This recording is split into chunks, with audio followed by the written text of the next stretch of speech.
سلام عليكم، مرحبا بكم في قناة شوت 360. لا تنسوا اللايك والاشتراك ومشاهدة ممتعة. مصر المحليين كان امبارح مش كده صح؟ اتغلب 2-0 من منتخب المغرب. بس اقول لكم بقى فرق الكواليتي. احنا في حته تانية خالص يا جماعه، بعيد قوي. احنا بعيد قوي في الكوره. احنا اشرف بن شرقي ده، هقول لكم بس يعني اشرف بن شرقي وبنتايج، واحد لعيب في الزمالك رقم اساسي، وواحد لعيب في الاهلي اساسي. لعيب اتنين لعيبه المفترض ان هم سوبر ستار في الدوري المصري. بيلعبوا في منتخب المغرب الثاني. عارفين يعني ايه الثاني؟ منتخب المحليين. عارفين يعني ايه؟ فرق كواليتي رهيب. اشرف بن شرقي ده لو مصري كان زمانه عامل له تمثال دلوقتي. كان زمانه ما بيطلعش من الملعب. كان زمانه بقى اساسي منتخب مصر الاول، وقاعد كده حاطط رجل على رجل بالقدرات والامكانيات بتاعته هو وبنتايج الاثنين. انما شفتوا فرق الكواليتي يا جماعه؟ ده بيلعب ده منتخب المحليين.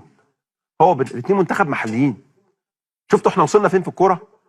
انه يبقى احرف واحد في النادي الاهلي وباك ليفت الزمالك العبقري، الاثنين بياخدوهم كده. منتخب مصر منتخب محليين، يعني كاس العرب، كاس الرابطه، كاس مش عارف ايه، يعني كاس الريس، اي كاس مش فارقه كتير. ده انا بقول لكم احنا وصلنا فين في الكوره والمغرب وصلت فين في الكوره. هم 2005 بتوعهم بيصعدوا اول على البرازيل والارجنتين، واحنا 2005 بتوعنا يا رب هولندا تتعادل مع الدنمارك عشان نصعد بفرق الحظ. النبي ده كلام. وحماده انور ما ياخدش يا رب، والنبي ما ياخد انذار يا جماعه. والمصحف بذمتكم مش عيب؟ مش عيب والله العظيم عيب لما يكون مصر بقيمتها الكبيره، بعدد البطولات اللي اخدتها، رقم واحد المفترض على افريقيا، بنوصل لدرجه ان السوبر ستارز بتوعنا اللي بيلعبوا في انديتنا بيلعبوا منتخب المحليين، واحنا بتوع ما عندناش. القماشه مش موجوده، مفيش. بس عمالين نناكف بعض، بتاع المحليين بيناكف الفريق الاول، وبتاع الفريق الاول بيناكف المحليين، وشغالين مناكفه. نيجي بقى في الاساس مفيش. نيجي في الشغل على الارض مفيش. المغرب هريانه في كل حاجه. بص، مكسره عظمنا في كل حاجه. منتخب اول، منتخب محليين، منتخب شباب، منتخب ناشئين، منتخب معرفش اولمبي، كله هنا بيكسب وهنا بيكسب وهنا بيكسب. ها؟ هنا بيكسب وهنا بيكسب وهنا بيكسب وهنا بيكسب.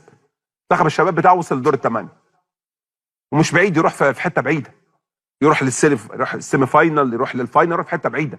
فرق الكواليتي، فرق الشغل، فرق الدوري العام، فرق الامكانيات، فرق القدرات، فرق كل حاجه. وهنفضل نقول فرق كل مره، هنفضل نقول ونفكركم.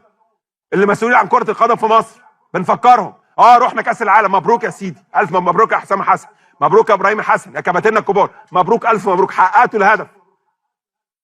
بس ده مش انجاز، ده هدف مش انجاز. 10 فرق بيصعدوا من افريقيا، ده حاجه، ده هدف حققته. نحييك، نسقف لك، نقول لك برافو عليك، حققت الهدف المطلوب منك والهدف الطبيعي. لكن هل هو انجاز؟ لا، مش انجاز طبعا.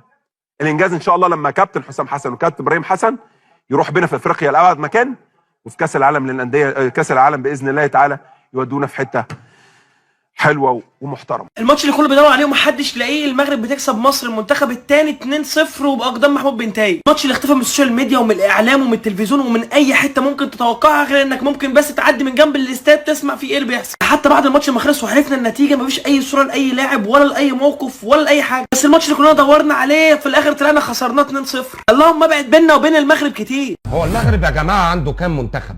عشان تقريبا الواحد كبر وبيخرف. عارفين ان المغرب 3 ركعات مش 3 منتخبات. شكرا لك على المشاهدة. لا تنسى اللايك والاشتراك.